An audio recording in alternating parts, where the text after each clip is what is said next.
Mushroom ഇതേപോലെ try ചെയ്ത് നോക്കാത്തവരാണെങ്കിൽ മസ്റ്റായിട്ടും ട്രൈ ചെയ്ത് നോക്കേണ്ട ഒരു റെസിപ്പിയാണിത്. ചപ്പാത്തിയുടെ കൂടെ ആയാലും ചോറിൻ്റെ കൂടെ ആയാലും കഴിക്കാൻ പറ്റിയ നല്ല ടേസ്റ്റി ആയിട്ടുള്ള റെസിപ്പിയാണിത്. അപ്പോൾ അതെങ്ങനെ തയ്യാറാക്കണമെന്ന് നോക്കാം.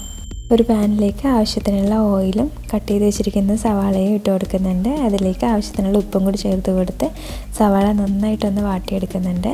ഇതേപോലെ ഒന്ന് കളർ മാറി വരുമ്പോൾ അതിലേക്ക് ഇഞ്ചി വെളുത്തുള്ളി പേസ്റ്റ് ആഡ് ചെയ്ത് കൊടുക്കുന്നുണ്ട്. അത് നന്നായിട്ടൊന്ന് പച്ചമണം മാറുന്നവരെ ഒന്ന് മിക്സ് ചെയ്ത് കൊടുക്കാം. ഇനി ഇതിലേക്ക് വേണ്ടിയിട്ടുള്ള പൊടികൾ ആഡ് ചെയ്ത് കൊടുക്കാം. കാശ്മീരി റെഡ് ചില്ലിയാണ് ആഡ് ചെയ്ത് കൊടുക്കുന്നത്.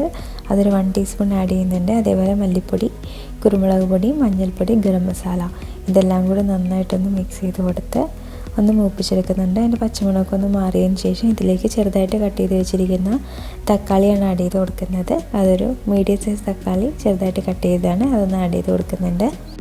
ഒന്ന് മിക്സ് ചെയ്ത് കൊടുക്കുക. ഇനി തക്കാളി നന്നായിട്ടൊന്ന് വെന്ത് ഉടഞ്ഞ് വരണം. നന്നായിട്ട് ഉടഞ്ഞു വരുന്ന സമയത്ത് ഇതിലേക്ക് നമുക്ക് കഴുകി ക്ലീൻ ചെയ്ത് വെച്ചിരിക്കുന്ന മഷ്റൂം ആഡ് ചെയ്ത് കൊടുക്കാം. ഇനി ഇതെല്ലാം കൂടി നന്നായിട്ടൊന്ന് മിക്സ് ചെയ്തെടുക്കുന്നുണ്ട്.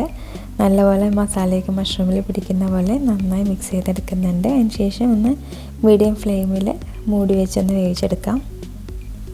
അപ്പോൾ ഇതിൽ വെള്ളമൊക്കെ ഒന്ന് ഇറങ്ങി വരുന്നതാണ്. ഇതേപോലെ നല്ല ഒരു തിക്ക് ഗ്രേവി ആയിട്ടുണ്ട്.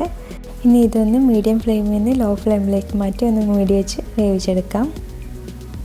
ഇതിപ്പോൾ ഇവിടെ നന്നായിട്ട് കുക്കായി വന്നിട്ടുണ്ട്. നമുക്കിനി ഇതിലേക്ക് കുറച്ച് കറിവേപ്പില കൂടി ആഡ് ചെയ്ത് കൊടുക്കണം. അതിന് ശേഷം ലോ ഫ്ലെയിമിൽ ഒരു മിനിറ്റ് കൂടി ഒന്ന് മൂടി വെച്ച് വേവിച്ചെടുക്കുന്നുണ്ട്. നല്ല ടേസ്റ്റി ആയിട്ടുള്ള മഷ്റൂം റോസ്റ്റ് ഇവിടെ റെഡി ആയിട്ടുണ്ട്. ട്രൈ ചെയ്ത് നോക്കുക. Thank you.